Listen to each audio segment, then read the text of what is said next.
Yeah, and again, this is a map that's really rooted in having good economy control. It's very important having good economy control. And we saw a lot of force buys. Like, I don't know, some of them justified, some of them not so. For enemies in disbelief in the previous half, and I mean even Endpoint buying up a lot of the times. But I mean, let's go into this one. We can break it down as we go into it instead of just making any prefaces. So be interesting to see. The pistol should be alive in just a few seconds, obviously. And as you said, Endpoint on the CT side. I'm expecting another very dominant map for Endpoint. I don't really see how enemies in disbelief could get into this one, despite them having a couple of players who we all know and love. Darcy's, Logsy, people like Cinder as well.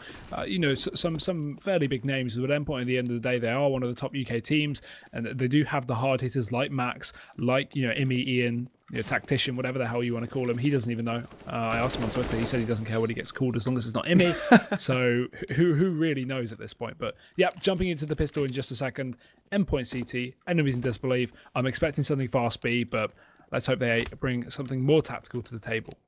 Yeah, I mean, that's the thing with Cobblestone, right? The story is generally just how is Gear Fast B? And then from there, how often do you try to condition your opponent to keep that player over towards the A site? Can you get them to even keep two over there? I mean, that's to me the most successful Cobblestone T-halves are teams who are successfully able to find that lower A control, keep the attention of the CTs over towards A site, and then just machine gun their way into the B bomb site. This time around, Endpoint are going to have 2 players allocated towards that fast flank, 5 players for enemies in disbelief, already gearing themselves down to drop, and no, they do split into connectors. So do they have their eyes on B, or are they going to take that quick run into the A bomb site? It looks as though they will. Ian from the bottom of mid going to try to gun away off of the heads with the USP, but nothing found as of yet. It is a 10-man up bomb plant.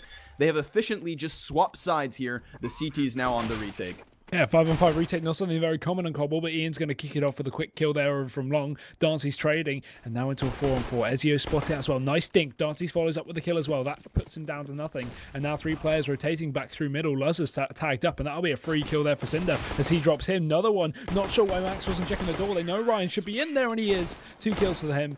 And enemies in disbelief, a very successful pistol round there. They pick it up, and it seemed like almost they didn't really know what to do once they hit the connector, because usually, especially on pistol rounds, you usually see if a team goes for a fast B drop play, a player will be in connector, at least holding the outside of drop, or at least in drop down, right, to get a pick and then charge out onto that B site. But EID, they got into the connector, they're like, okay, we haven't killed anyone, where are we hitting? And then going, well, A is that going to be less stacked, right? So they rotate back into that A site, and they pretty much get it for free. So nice stuff there from the T side. They got a lot of SMGs into this one, only 1 rifle on Dancy's, and they're going to be charging in towards B. PD's already been able to drop 1 frag, swaps to the Mac 10 on 7 points of health, so the primary has been found, as is there a scout in the hands of Ian. Mighty Max beginning to burn alive here from the statue as Dancy's is able to grab another headshot. The flying ump of Logs, he takes another, looking for more, he hits it through the door and nearly takes the 3rd, but PD still standing on the scout, nearly finds an additional frag. It will be EID with 2 players up, a 2nd round on the board, and still an opportunity to deal some damage as Endpoint, with wobbly economic legs underneath them, have to wait another round. So we do see more SMGs on the board, 5 of which here, Hugo, in the 3rd round. They're going to be just gunning themselves to a bomb site. You can see, of course, with 3 players having little utility, that those are the 3 who should be leading the charge, seeing as their lives are the most expendable. Yeah, I don't imagine too much is going to come from the CTs here, but let's just see. Logsy opens things up. The Mac 10s and MP7s, they are yielding a lot of cash here for the T side. They're just going to be building up their money left and right. Cinder chasing as well. Going to be able to take down Ian. And Ezio trades. Okay, gets himself 2. Now it's looking possible, at least for him to do a bit more damage. It is a 1-on-2. Ryan's going to back off. He realizes the danger, the position he's in as well. Dreaming very tagged up through the door there. What is even happening here? Ryan still coming in from the flank, though. They can split onto him from this position, but Ezio, he's now faced with 2 1-on-1s. Potentially, if he pre-fires his corner, he could get himself a kill. Rounds it, but Dreamy takes him down with the Glock. That looked very scary for a second. That looked realistically doable there from Ezio, but he's just going to fall a bit short. Obviously, lack of armor, lack of kits, lack of utility, all going to hold back in terms of him getting that round. But now we will see the buy coming out from the CT side. We do have Lazar on that AWP once again. And enemies in disbelief, it's whether they decide to force up or continue with these SMGs. They're going to have an MP7, a UMP, but really, UMP in the current meta, not a handicap by any means. No, not whatsoever. And I mean, Dreaming still with 0 utility means that his life is also expendable. This is why he's leading the charge into the drop down. Already takes this control for free.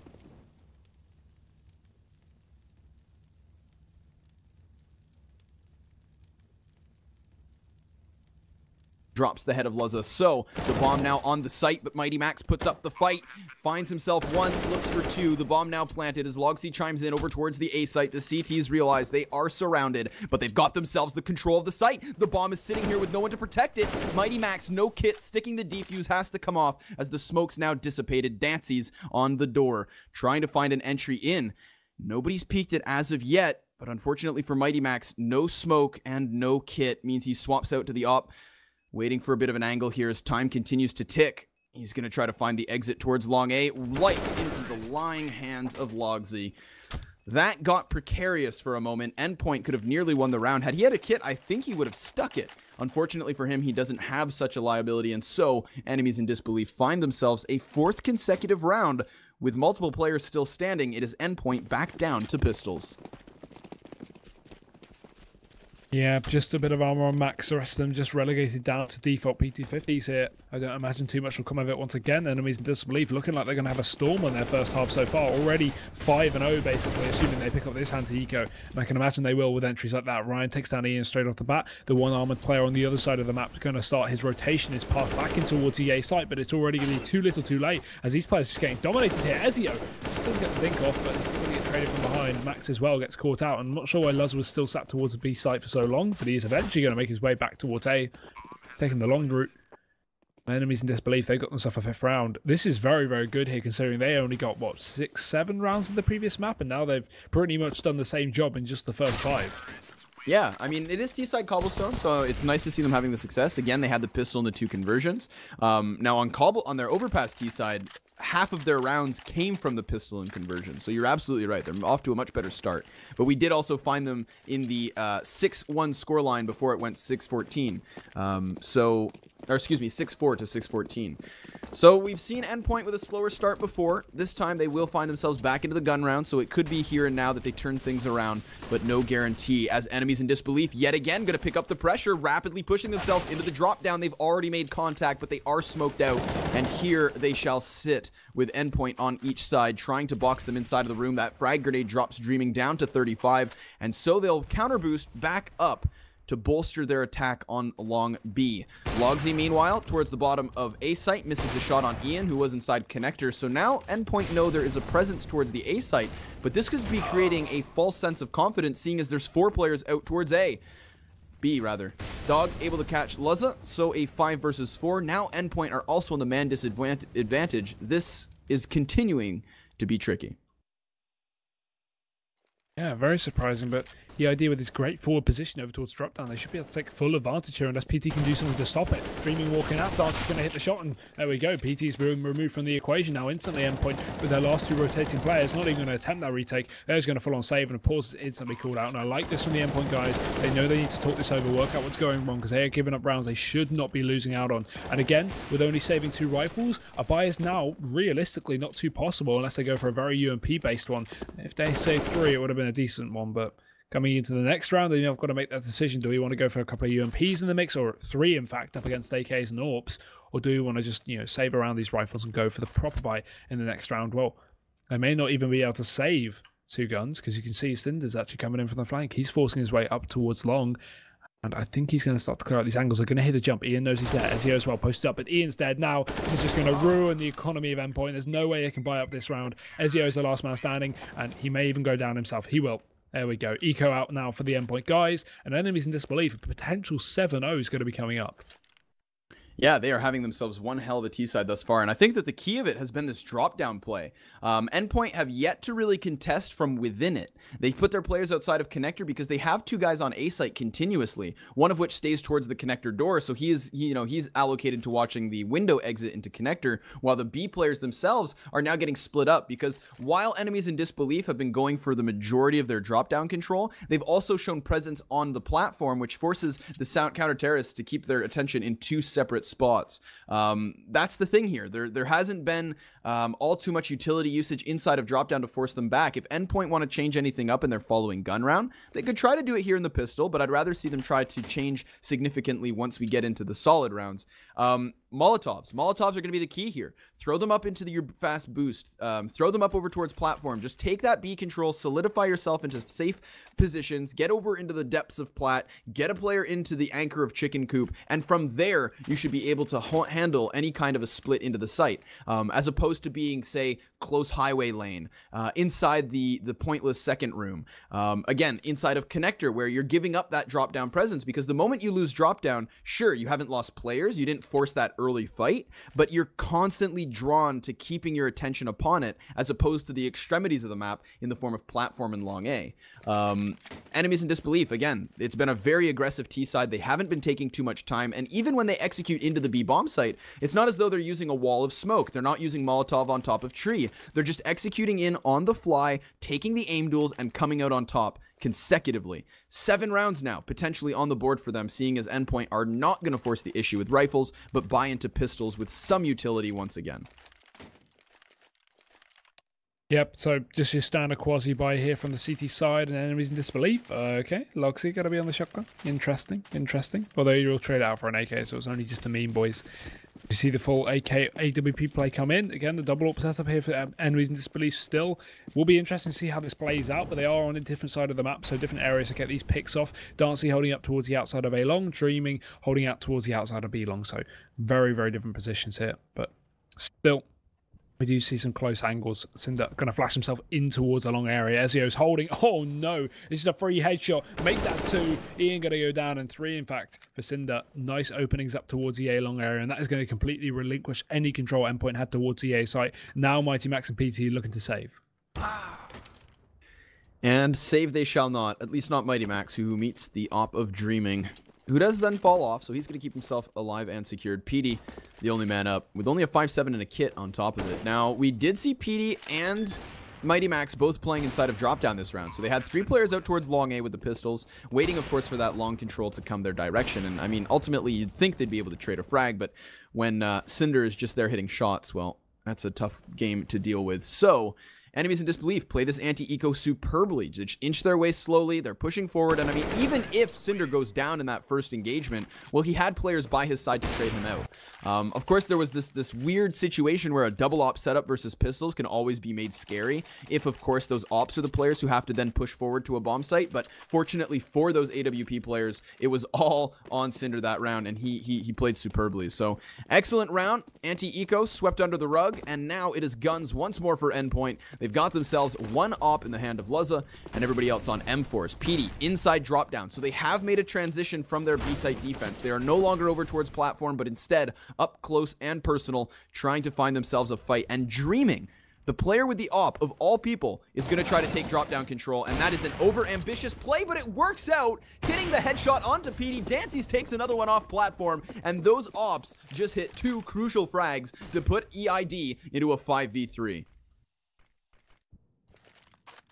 Yeah, again, another round enemies in disbelief are just dominating. This is not the Endpoint we're used to seeing, especially after such a phenomenal first map.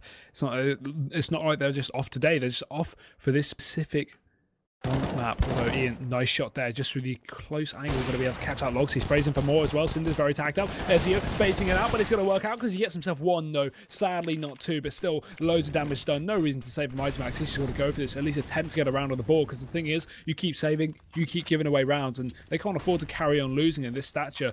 Mighty Max pushing himself back in. Nice nade, lots of damage. Streaming gets called out. That's a bomb drop. Mighty Max gets 2.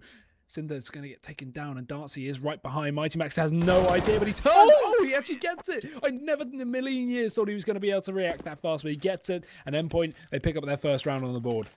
My goodness, Mighty Max turning at the perfect moment. You could see, I don't know if that was a response to the first shot fired, or if he just happened to be turning simultaneously to the gunfight. But either way, Mighty Max hitting a 3K. I mean, those first 2 frags were ever so crisp. The M4 headshots were on point, and then that last flick just sealing the deal. So finally, Endpoint find themselves around, but unfortunately for them, it comes at the cost of 4 players. So a rapid round here from enemies in disbelief as they try to close onto the bomb site. Mighty Max yet again, 3 frags already, looking for the 4th. He's dropped out as Logsy finds the response. 6 health is all he has, and it won't be enough. Endpoint with a consecutive round of very quick execution there from EID, and now it is they who call the pause. Yeah, dominating stuff here for a change for Endpoint. Not used to this. Now enemies in disbelief, they've got plenty of time to play with, they've got plenty of money to play with, they're really at no issue. I mean, realistically, right, say they lose every single round this half from now on, which I don't see happening, and it goes 8-7, that's still a decent T-side half, especially considering the matchup they have under their sleeves, with Endpoint being, a far more I guess, endowed team and a far more experienced team, right? So enemies in disbelief, not a lot of pressure on them, but anything they can do is just going to be the gravy with their meat. They go for the buy once again. It's not going to be the double up that we have been seeing. Just a full AK buy as they set up again towards the B site. Loxy just holding the outside of A. This time they're going to be a little more slow and methodical, and I do agree with that. Don't want to get mown down again from Endpoint. The setup, very, very default here from the CT side. They have triple B plate, one of them in connector, so fast rotation is going to be easily done. And actually they've got triple A right now. A bit of an interesting one, but Ian's very tagged up, so he's going to resort going back towards connected to hold onto the drop down. But now, with the nades coming in from EID, back into the B site they go. Ryan's going to open things up. Traded back, Ian finds the response. Headshot onto Dancy, so the 3Ts still stagnant on that platform, trying to close the distance into the site. They will. Ryan begins to punch the numbers into the bomb. It's now been planted as Dreaming burns Ian alive. It is Petey who trades things back. 3v3 on the table, but it's Cinders who takes himself the man advantage. Dreaming peeks wide from Coop as Ryan finds the frag through the smoke. It's SEO in a 1v3, and he's already taken the first. Looking for two last frags. Cinder on the platform. Ryan up close, dropped out of the equation, but here comes the wide peek, and SEO never sees it coming. Another round here from EID, and it comes from that rapid B play. I mean, Endpoint, you said, interestingly enough, put 3 players towards the A site early on, and if you consider the success that they've had with stopping the gun pushes over towards B, I wonder why that is. It's not as though EID have had this incredibly heavy presence towards the A bomb site. It's not as though Endpoint have been conditioned to defend it. If anything, they should be conditioned to these fast B plays.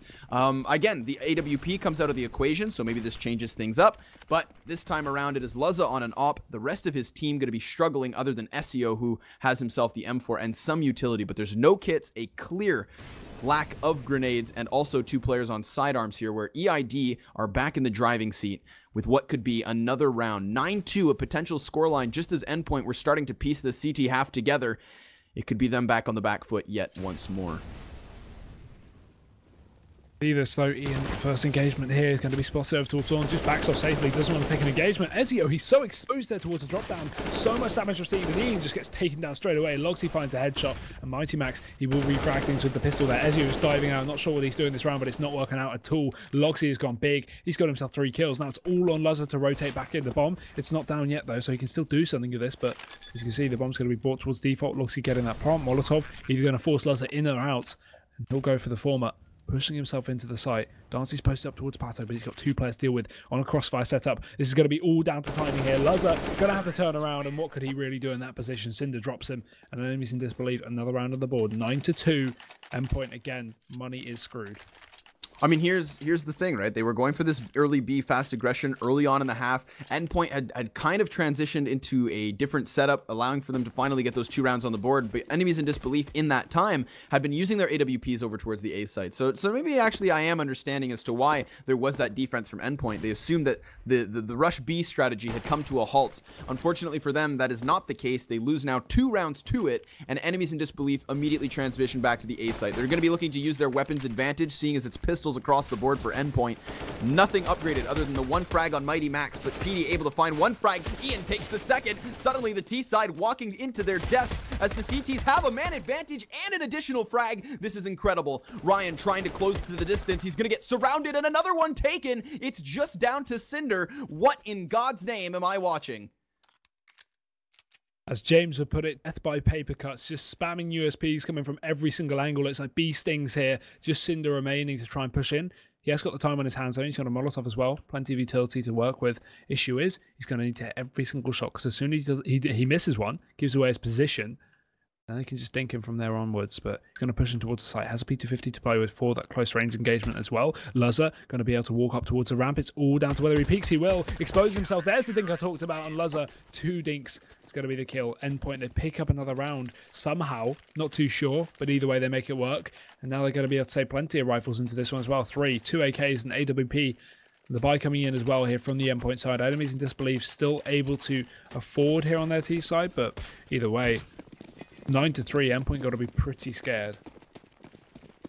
And yet, they're still starting to piece together a decent enough half. I mean, the 6-9 still on the table. Even a 5-10 could be brought back because Endpoint's T-side was so successful on overpass. So we can't count them out just as of yet. Luz is able to find himself one frag. Ian up close and personal is going to drop out to the AK prevails, leaving it down to Cinders now. 1v4 tries to find something done, but only drops Luz in the equation. And so it is Endpoint immediately transitioning themselves into the 4-9 scoreline. Damn.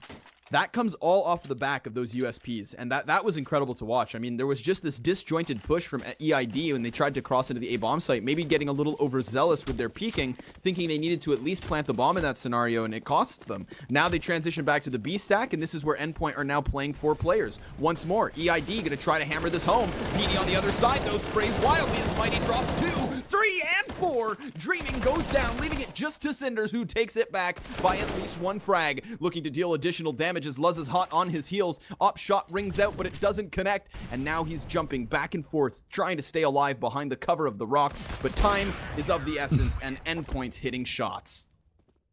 Yeah, finally managed to pull it back, and this is like not as an extreme comparison, but in a way similar to the previous map. Endpoint had a bit of a slow start. They really brought it back, started grinding out those rounds, hit that 10-round streak, lost 1, then reset instantly. So yeah, this is similar to what we saw in the previous map. It's just whether they can actually convert this into the comeback, because right now EID, despite losing out on the previous 3, are still 9-5 up as we go into the last round and a half. Even if it is a 9-6 for Endpoint, which is the best position they can be in after this round, it's still going to be in the favor of enemies of disbelief. Nice shotgun work though. Dreaming and Darcy going to be picking those up, and Dreaming, what is happening? 2 for him with an over. Darcy follows up with the sword off as well, and Darcy's just going to dance his way into the site, jumping around.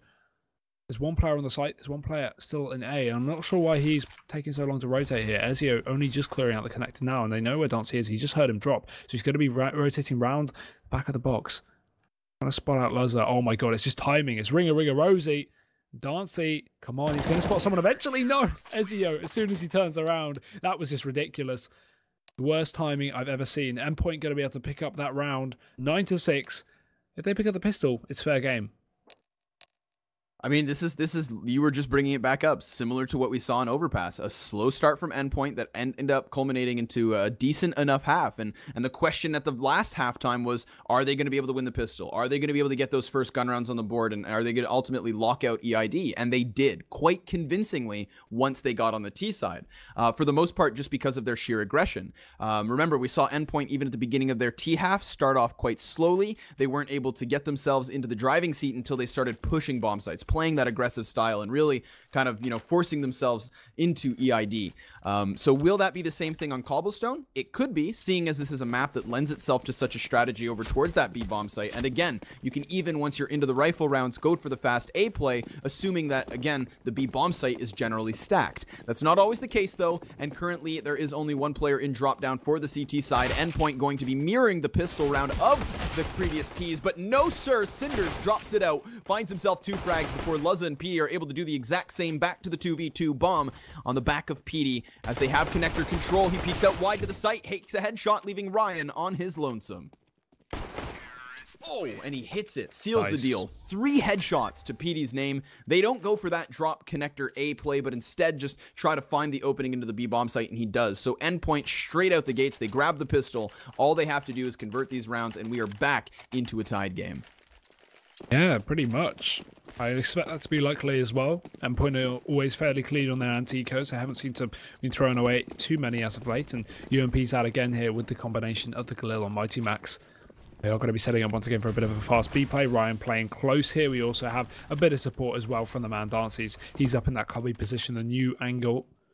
A lot of teams haven't been checking that, and that has been resulting in some interesting rounds. But either way, Endpoint not committing to their initial probing, just backing off of this B site. Now going to be moving back in towards middle. Logsy gets a bit aggressive, and they will spot him out. So a bit more information to play with now for the side of Endpoint. They are going to be funneling back in towards middle, and we do have a couple of Deagles in play here to do this. Dreaming and Logsy going to be posted up. They need to hit their shots. Logsy up close. Here's the man. Finds the first. Ian goes down. Logsy finds an additional frag as well as Petey's able to take it back by one. 4v3 on the table as here comes Cinder with the Mag 7. Able to grab an additional frag, leaving it down to the 2v3 CT side with a man advantage. And the bomb in the open. A long-range headshot off of the shotgun. Now it's on to SEO, and he's being dinked down. All across the board, there was bullets raining upon him through the wood. A CT side round when they had no business winning. They had a Mag 7 Hugo, and they had some Deagles, and they managed to make it work. That is 2 rounds now that we see the T side lose as they try to force their way onto that A bomb site. One was in the previous half with the USPs, allowing for Endpoint to get themselves a decent half rolling, and now again already here at the beginning of the T side from Endpoint.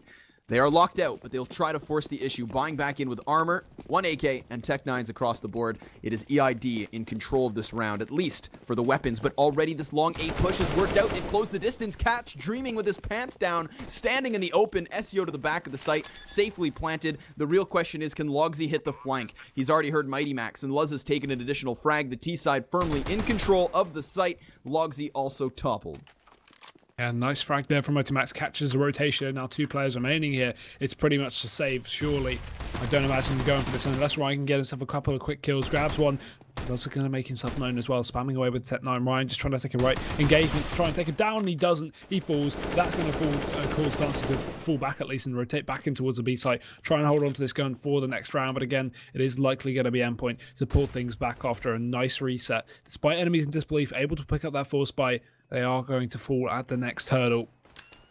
Dancy's very, very close to Ezio here. Shotgun not going to be great at such a range. Dancy's, if he does peek, he may be able to catch himself a kill, but no, they both hold on to their guns. EID now 10-8 as Endpoint are slowly but surely creeping their way back into the matchup, and EID, I don't want to see them buy. Stick with this one UMP, maybe a bit of investment, but oh no, they're forcing. I don't like this at all.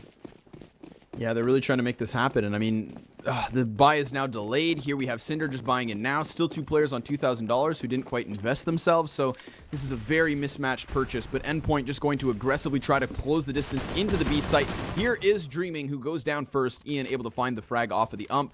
Nades to be set over the wall, and the CT side are going to have to try and hold the line. Dancy's, he has himself snuck into the corner, but now he's been spotted. SEO from long range. Ian as well. Cinder chimes in with his ump close range, but that's only 1 frag here to the name of EID. For the most part, it has been Endpoint across the kill feed, and they will find themselves the bomb plant with after plants firmly in their control. Nice little cheeky counter boost though. EID going to try to come into this one from at least 2 directions or set themselves for the exit frags.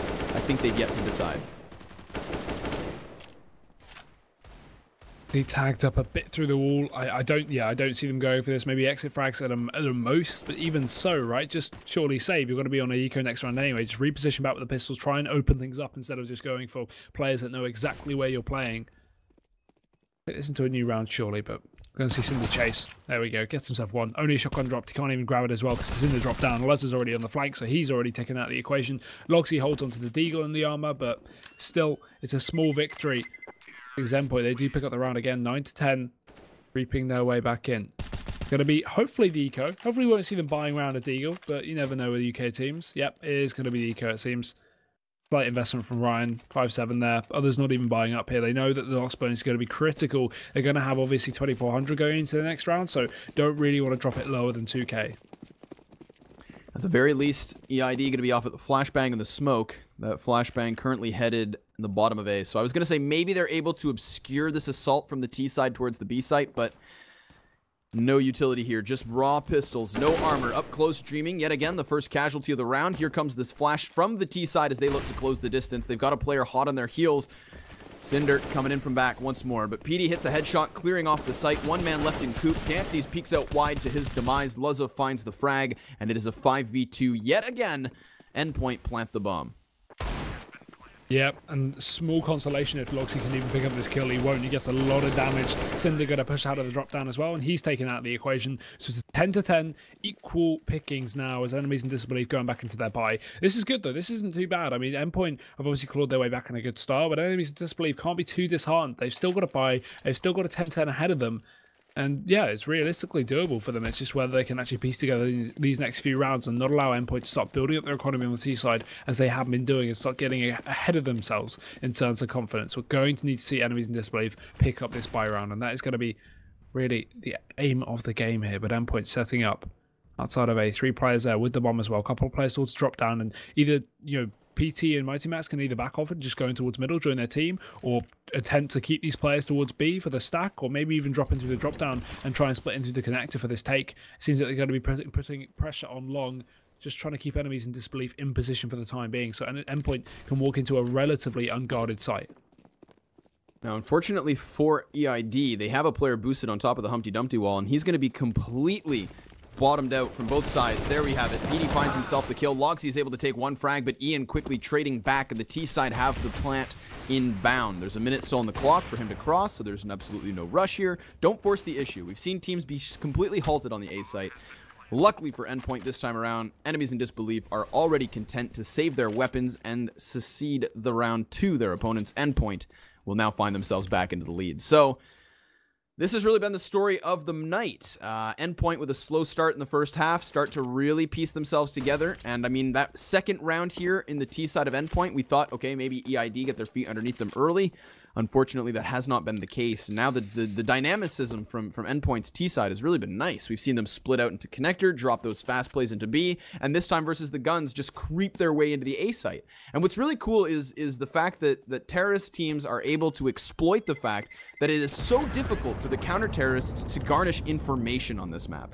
It is incredibly difficult to go for pushes as a CT to get info. You either need to counter boost into drop down, push platform where the terrorists can get before you, or peek out wide from lower or long A, where you're literally walking into a completely open area. There could be terrorists behind a numerous amount of corners. And so that's why Endpoint are allowed to walk their way up long A and creep into the bomb site. The players are boosted up on Humpty Dumpty, a good spot to catch players off guard, but because they are already so close to the CTs, they just get simply overwhelmed and the A site crumbles quickly.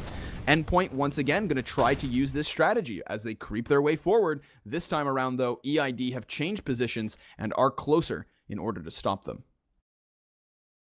Darcy's needs to hit this pixel shot here. Is he going to sneak in? Oh no, can't afford to do that. Gets taken down straight off the bat and backs off. They're still going to clear the angle. However, Logsy gets the drop off onto Luzza. Quick kill there. It's going to be the man advantage double down here. But the issue is splitting through connector has gone very well for Endpoint. They've managed to find themselves both Ian and Mighty Max on the site, but Ian gets dropped straight away. Mighty Max exposed in the middle of the site goes down as well. Now PT, last man standing for Endpoint. It's looking like another round in the way of enemies in disbelief as they finally crunch them after by-round win here. PT going to try and sneak in. There's still a possibility, especially with the 53 seconds left on the clock, but I don't see it being a reality, even with Cinder in the open, so exposed. But I think he just spotted him out on the jump there. They know exactly where he is. I don't think PT knows that they know, but it's going to be very obvious. Now they spot him. He gets one, but Dreaming trades. And enemies in disbelief, they are taking this so close. That was a really good counter to what had previously worked for Endpoint. We see those two players push up to the long A, and then also counter-terrorists ready to rotate to the A site once they feel out that aggression. I mean, Endpoint are even able to split from connector into the A bomb site, but it's once they arrive that they ultimately die.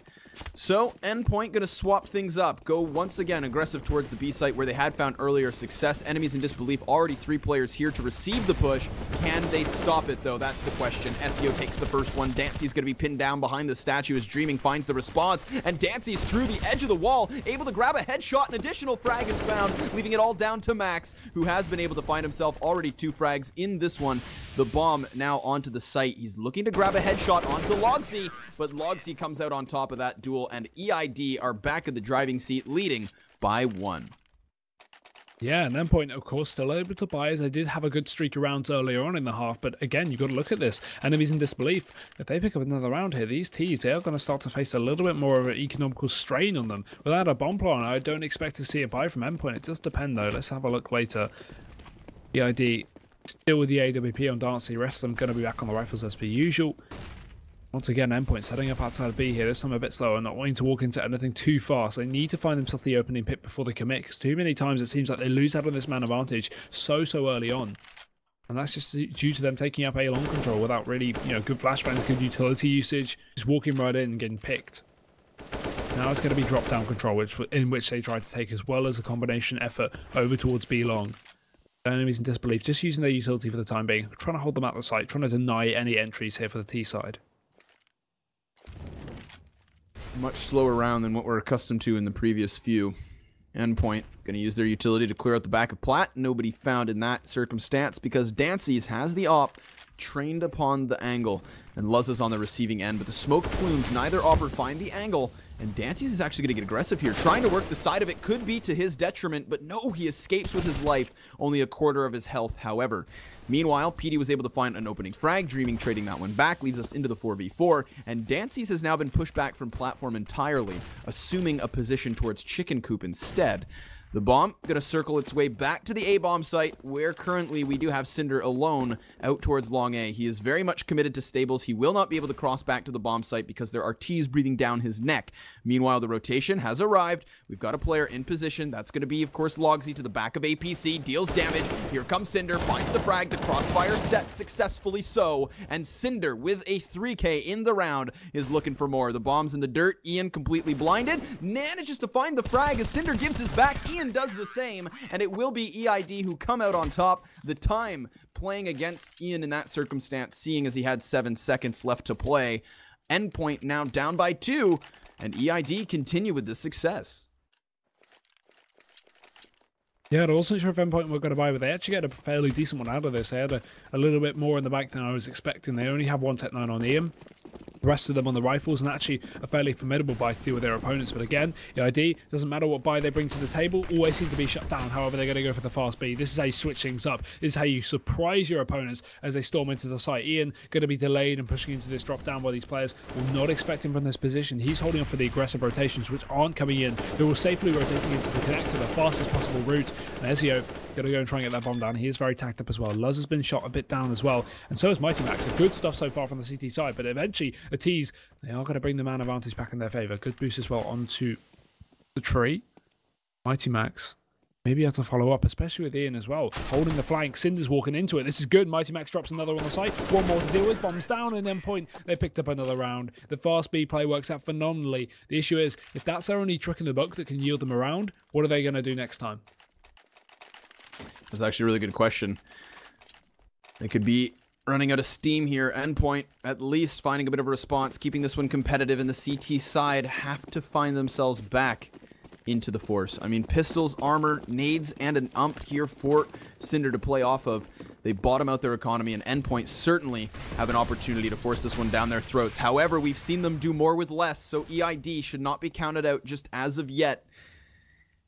The rifles, though, a huge advantage for Endpoint to play with, and I think it's for that reason we see them slow down the pace of the round. But look at this, a man through the smoke. Ryan catching Luzza off guard entirely. Endpoint going to try to transition now into this A site, but SEO is able to find one response. The ump from long range takes the same, and it is a 3 versus 4 here to the favor. No, Ian, why?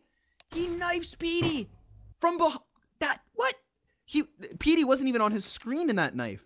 To Ian's defense, Petey was behind him when he got that frag. I don't know what's happening here, Hugo. This is like a Counter-Strike. My goodness. I know you're Canadian, okay? You stick into that NA region. You have some alright teams there. Yeah, they're not great. You know, you got Cloud9. They're pretty bad. You know, you got Optic. They're struggling here and there. But this is UK. You haven't seen anything yet, okay?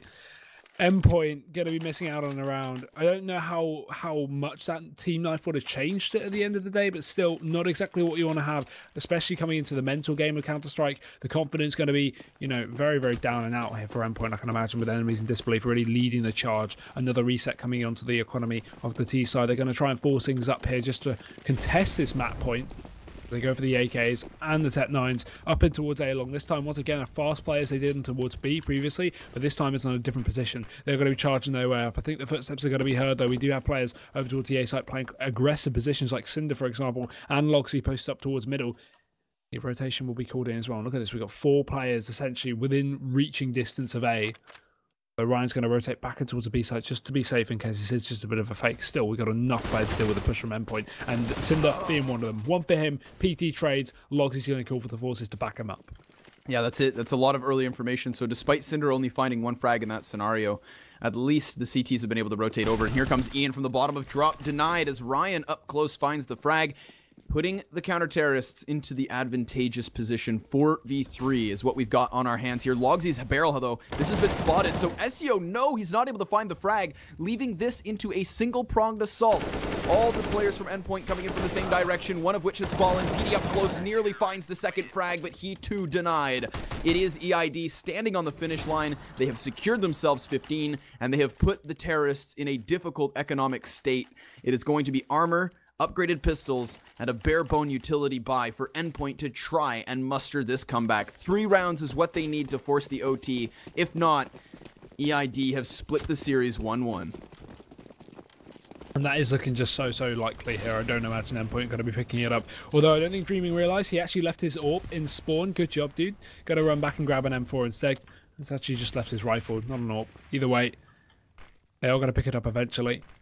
Now Endpoint set up outside of the B site, looking again for this play, but the issue is it's not playing fast. It's allowing enemies in disbelief to get in these positions like the broken wall that we see Dancy's in. He can force himself back towards the cubby, the stairs. If Endpoint played off spawns and went aggressive fast into the B site early on, we wouldn't have seen these great positions taken from enemies in disbelief. But because of the slow play, now look, Dancy's right and ready in this angle. If they try and commit towards B, there'll be the bait from Ryan. He'll spot them out. They'll focus on him, and that will allow Dancy to just mow them down. So they've really got to be aware of this. They've got to utilize that one Molotov they have on PT, but he is, as you can see, setting up towards drop down. So instantly, this is going to be a really good setup from enemies in disbelief. They have nothing to flush him out. Keep your eye on Dancy, ladies and gentlemen. This is going to be where it all goes down. Ooh, they're going to come into drop down first and foremost, so it's Dreaming who makes contact, and he dies immediately to the headshot of PD. So a 5v4 and an M4 in the hands of PD, but he continues with the tech. Ryan able to bring it back. Now it's the players on the platform who are sealing the deal. Dancy is finding himself already 2 frags as SEO finds a bit of a response here. He too caught in the open, and that is all she wrote. 16-12, the final scoreline. What very similar halves we just watched, Hugo. The CTs very much giving up early aggression on in the beginning of the halves. The T side finding success, nearly 6 rounds apiece for each team before the counter-terrorists get their feet underneath them, nearly using that economic reset halfway through as well to seal the deal. So a great game coming out from enemies in disbelief to